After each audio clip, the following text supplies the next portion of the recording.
Hello people, welcome back to another video where I'm bringing you that cryptocurrency news for January 4th, 2021, 2022. Again, I said that this morning on the theta. It's like you get so used to saying 2021, yeah, I convert to 2022.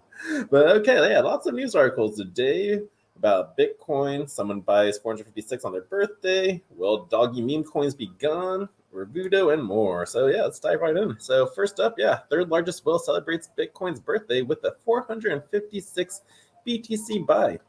After adding 456 Bitcoin, the third largest whale now holds 120,845.57 Bitcoin. That's well worth over $5.6 billion. That's kind of like on par with Michael Saylor, I believe. Like he owns close to that amount. But it's now been 13 years since the Genesis block of Bitcoin's blockchain was created to commemorate the occasion. To the largest Bitcoin whale appears to be back after the New Year holiday. It may have just completed the first sizable purchase of 2022. Yeah, so the whale alert on Twitter pointed out that 456 BTC was transferred from Coinbase to an unknown wallet. And again, I feel we're going to see a lot more coins be moving off of Coinbase and exchanges just as more people educate themselves on cryptocurrencies, how to be in full control. And once they understand what a seed phrase and private key is, they're going, wait a minute, these exchanges don't give me this. I need to be in control. So we'll easily see more of this happening. But way to go for Will buying more BTC on the birthday of Bitcoin. Next up in the news, will doggy meme coins die off in 2022? Man, I hope so. But the Motley Fool states in a case for the end of doggy meme coins. As of 2022 begins, thoughts turn to the next 100x gainer, but according to the Motley Fool, that won't be any of the doggy meme coins. While it's true that around this time last year, Dogecoin had crypto purists in disbelief, the second half of 2021 was much more sedated, suggesting that buyers have already moved on from the coin. Nonetheless, Dogecoin's relatively short-lived success still brought a swarm of clones into being, with Shiba Inu being the most successful to date. There's still like the Floki Inu, Musky Mars, Oni, but yeah, so a lot of them came out. But yeah, people are kind of over it. Like in the crypto world, people are kind of impatient and they kind of moved on from the hype. So who knows what the next big coin's going to be. But I'm glad these guys are finally falling. Hopefully their market cap and their their amount moves into other more useful tokens out there. Roughly Divi, because I was looking at it, like let's just go over the price like of Divi and Dogecoin and Shiba Inu. They both point together have $40 billion of revenue. So it's like if I can move into the rest of the crypto world, that would be really, really nice. All right, next up in the news, Revuto becomes the first Cardano native asset to list on a top tier exchange, KuCoin and Gate.io simultaneously. The blockchain startup of Revuto, a platform that enables users to manage and pay for subscriptions using cryptocurrencies easily, has announced the listing of its Cardano native Revu token on top of the tier centralized exchange KuCoin and Gate.io, starting on January 7th. Retail investors can purchase the token through either of these platforms and be part of the Revuto community.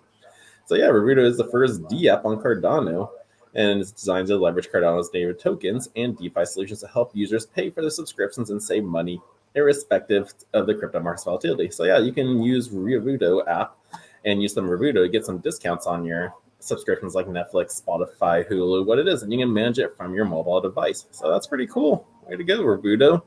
Should definitely look more into you. And yeah, next up, Binance-owned WazirX fined and faces investigations in India. WazirX becomes the first cryptocurrency exchange to become a part of the tax crackdown that regulates are conducting on exchanges in the region. So is it a bad start to the new year? The Indian cryptocurrency exchange owned by Binance, WazirX, ended the year on a sour note when the taxman found discrepancies within the exchange. Roughly around 6.6 million discrepancies from the article state. So yeah, they're going to be looking into that. Not too good. Just pay your taxes, people, and exchanges. That's going to exchanges too. Just pay your taxes. Don't do anything sketchy. Like if you're using exchanges, if you're reporting on them, they're going to report too. So just don't try to get away from it. Just be responsible, be smart, and yeah. All right. Also in the news, Coinbase CEO reportedly buys LA mansion for $133 million. The estate was formerly owned by Ellen Bronfman Hopton, the daughter of billionaire Seagram's Herr Charles Bronfen. Man, that's a weird name.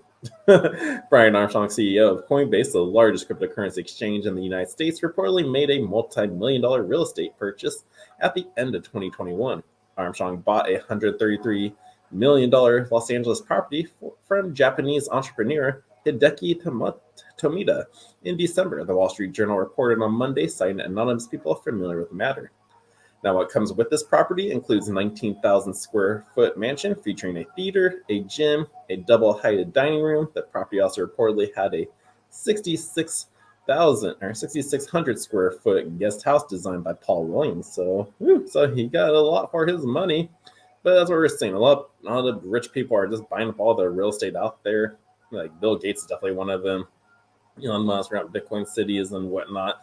But yeah, real estate and properties are going to be going higher and higher, and then until eventually only the rich people can buy them, then you'll be like buying fractional pieces of real estate. I think that's what the Mara investor was talking about this morning in one of his videos, where yeah, common people won't be able to afford a house in the future. That's just it. So cool.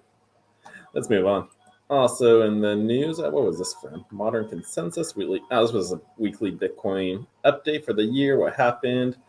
Not ending the year as hopeful. Like people wanted 100,000 Bitcoin. We got a 46,000. By the beginning of January of 2021, Bitcoin was at $29,000. So we're still doing pretty good.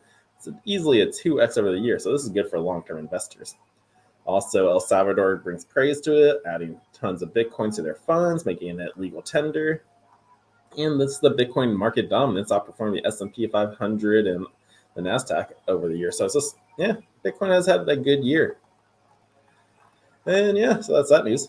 Also in the news, South Korean president hopefully plans to finance election campaign with NFTs. Lee Ju-myung, a president candidate in South Korea, is trying to fundraise using NFTs in a bid to attract young voters.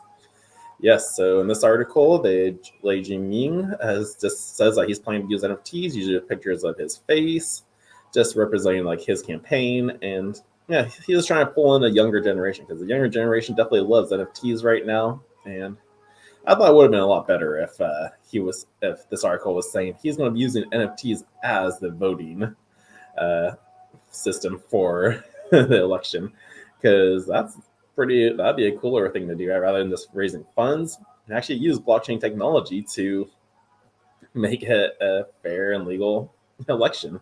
Like everything's transparent, no one's hiding anything. You can't overdo one because with NFTs it just shows the difference between digital data. So if that person's got one token, they only got one, because that other person over there, they got one too, but it's not the same as yours.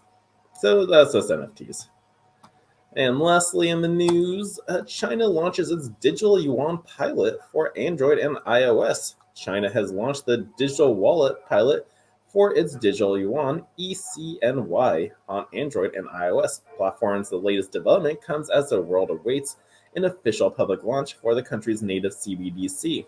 China was among the first nations to develop its sovereign digital currency after starting the development work in 2014.